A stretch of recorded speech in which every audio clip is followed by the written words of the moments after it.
Ho, ho, ho. I'm Joey. And I'm Dana. Welcome to Car Chats. In today's episode, Joey and I are going to be discussing Happiest Season, a Hulu original movie starring Kristen Stewart and Mackenzie Davis as a lovely same-sex couple. We recommend that if you have not seen it yet, you pause because we will have spoilers in here. We actually thought that this was a Hallmark movie this whole time until we looked it up about 5 minutes ago and realized it wasn't. We definitely were viewing it through the lens of the traditional Hallmark Christmas movie, which may have been why we have a lot of critiques of it, but there are a lot of critiques of it in general. We wanted to just give our feedback about this movie as two members of the LGBTQ community. I'm gay and Dana identifies as bi. And a lot of members of the LGBTQ community are chiming in on this, basically because it's one of the very few Christmas movies that features a same-sex couple. Obviously, everyone will have their own opinion about this movie. Some people may love it, some people may hate it, and we're just here to share our 2 cents about it. 1 cent per person. Disclaimer, Joey and I already do not love this type of movie, like Hallmark Christmas movies, anything corny, cheesy, overboard, which we know is a controversial opinion, but both of us get very uncomfortable watching uncomfortable things happen. I know for me, I get such bad secondhand embarrassment, so this is not my go-to movie anyway, so that probably flavors the way I feel about this movie too. Definitely. My major problem with Hallmark movies is I despise how there's like really serious issues with people and relationships in the movie, and then everything is magically resolved by the end, which is usually, like an hour and 45-minute movie, and I'm like, absolutely not. That's not how life works, and that makes me really mad. We can't take things lightly, apparently. No, it needs to reflect reality, otherwise coal. Pile of coal. Lump of coal. Joey and I have watched the film twice now, so we've had a couple of times to gather our thoughts and feelings about the movie. Our first impression was much more positive than the second time around. So originally we had more positive feelings because, you're happy to see some representation. It's not often that you see a same-sex couple represented in movies, especially as the main characters, and it's following their storyline. I think we were a little bit swept up in... I was excited. Yeah, it was exciting. And, the first 10 or 15 minutes are, largely just, watching their cute relationship. So, you're happy for them. We got progressively more uncomfortable during the first viewing, but the second viewing was almost just straight up cringing. It was painful the second time. Yep. We spent most of the second time viewing it curled up in the fetal position on the couch. At one point, I looked over and Dana was covering her face with a pillow. Yeah, there were some parts I just couldn't bring myself to watch the second time around. We're just gonna jump right into how we felt about this movie, and most of it is critiques and not feeling great about the movie. I know to start it off that it's so the Hallmark style of Christmas movie, but it was basically all white, and they were super wealthy, the family was super wealthy. And I just find it interesting that that's the standard of our holiday movies is it's white wealthy families, and I just don't really understand why that needs to be the case in every holiday movie. Probably our largest issue with the movie is that it's a lighthearted Hallmark style movie with the central conflict being coming out, which is not a lighthearted topic. Even more than just coming out, Mackenzie's character Harper is outed as kind of the climactic scene of the conflict, and that was the point where I looked over and Dana was curled in the fetal position with a pillow on her face, because it was honestly painful. My heart was pounding. As someone who was in a closeted same-sex relationship, that was actually kind of re-traumatizing, and a lot of those dynamics of, when they get busted in on in the bedroom and they're in bed and she had to jump up and hide. It was just bringing up really bad memories of having to dodge situations and hide yourself from other people. And it's interesting to me how those things are always presented as humorous, but in real life, it's really not funny at all. It's really associated with pretty traumatic experiences if you're a member of the LGBTQ community who's been closeted. That last scene of the movie Joey and I were talking about is the classic slapstick scene where everything's exploding. The sisters are throwing things at each other. It's like supposed to be funny. Like that's the scene you're supposed to be laughing at most. And that's the scene that she gets outed in. Like the climactic line in that scene is Harper's a lesbian and she's with Abby or something like that. And I don't think that should probably be the climax of your movie. No, not at all. It didn't feel right that they were trying to combine that slapstick comedy with like a very traumatic thing. Like being outed is never funny. So I just thought, why are they trying to blend those things together? There were moments that they used humor around sexuality well, but that was not one of them.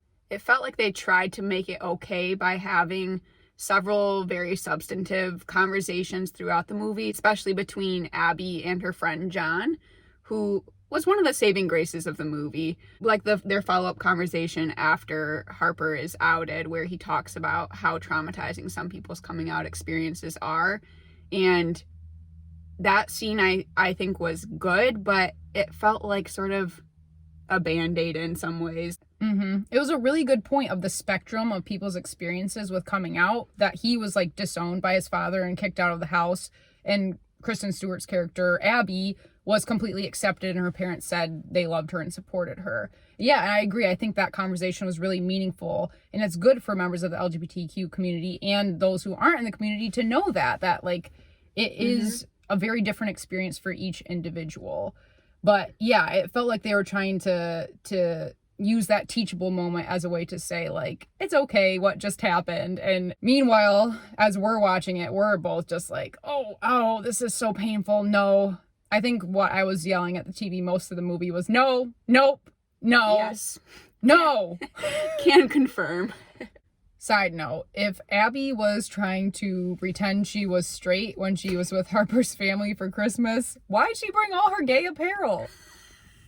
We did appreciate in John's conversation with Abby after that outing scene, when he's talking about, everybody's coming out experience being different. And then he goes on to say, this isn't about you. This is Harper's journey to coming out. And just because she hasn't doesn't mean she doesn't love you and that she won't be ready to come out at some point. And Abby responds to John by saying that she wants to be with someone who's ready to come out. That is a really interesting and important aspect of many LGBTQ relationships, because there has to be so much communication and agreement between both people in the couple about where they're at in their coming out journeys, what they're comfortable with, what their time frame is for coming out. It feels like Abby and Harper did not have that down. Definitely not, which is a huge red flag. Like when she tells her in the car on the way to the parents' house that she lied to Abby and had not come out to her family yet, I was like, oh goodness, I don't even know what I would do and how I would respond in that moment. But I would be like, that's a big thing to lie about. At least they pulled over. Yeah, they needed to pull over. That was one epic car chat. So the central conflict of the movie is that Harper's still in the closet, is not out to her family, and her family is like super demanding of the three sisters, and they basically feel like they have to earn their love, the love of their parents. It was so funny at one point of the movie, Dana was like, toxic family.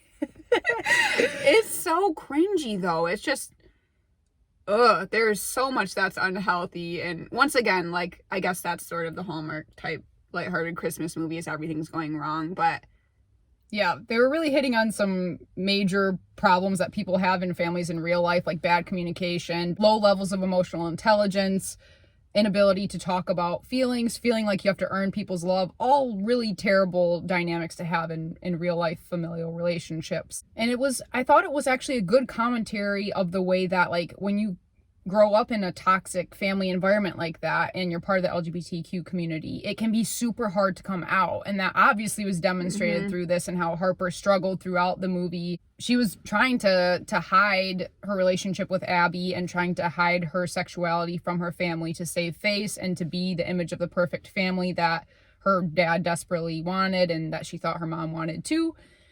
But it was very interesting that it made her almost the villain. Like, she became the bad guy, so to speak, of the film because she was treating Abby horribly throughout their time with their family. They're presenting the realities of being in the closet and how it can make you do things that you don't want to do. It makes you lie. It makes you hurt the people that you love most.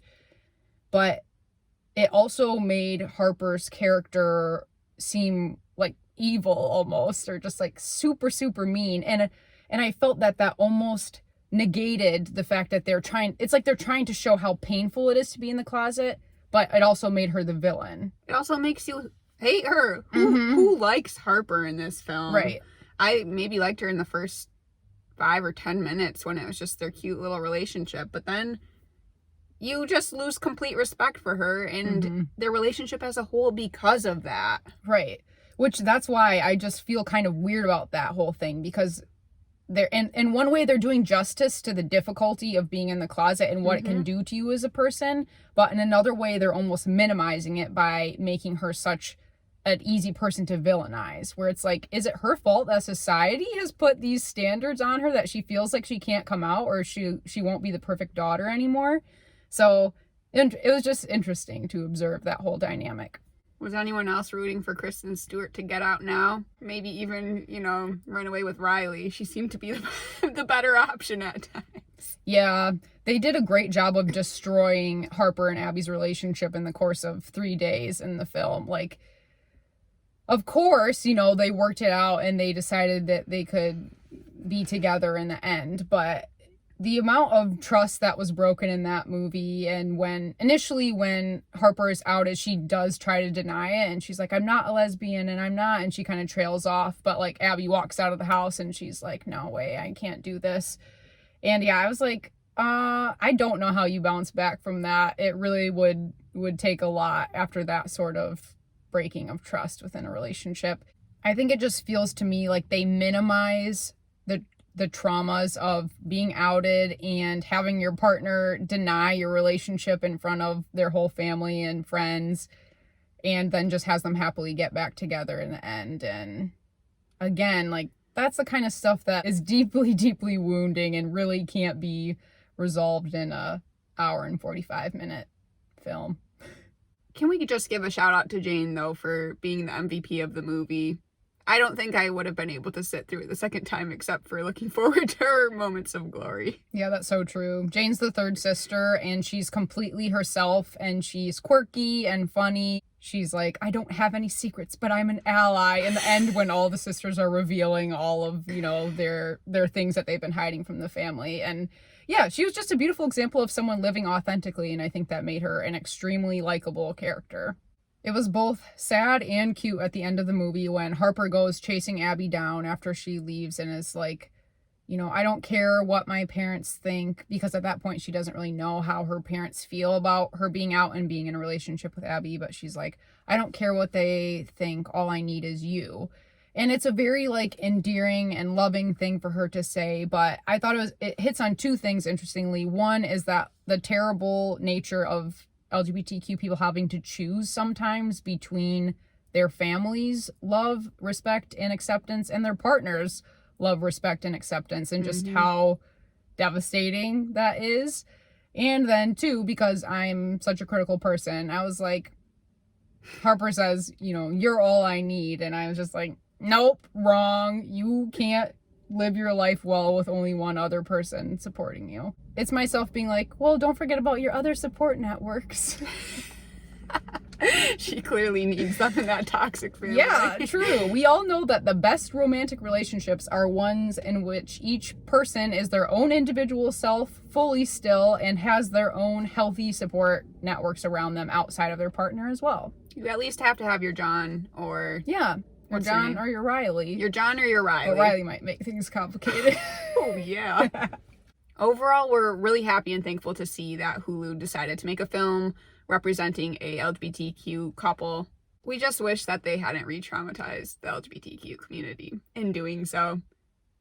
Yep. I think that's a little harsh. I know some LGBTQ people might have really loved the film, and for the people that did love it and found it to be helpful or good or heartwarming or encouraging, that's great. We just know that for some people like us, it may have been a little bit traumatizing or just uncomfortable and hard to watch. Yeah, we're here to snow on your parade. Overall rated 2 lumps of coal. All right, well, we're going to get this sleigh on the road. Buckle up.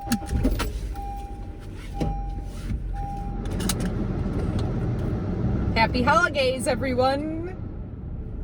Don we now Wear our gay gay apparel. We wish you a Merry Christmas. We wish you a Merry Christmas. We wish you a Merry Christmas and a Happy New Year. Oh, I missed. What are you doing? Make the Yuletide gay. Always. Have a holly jolly Christmas. Happy holidays. Happy holidays to you.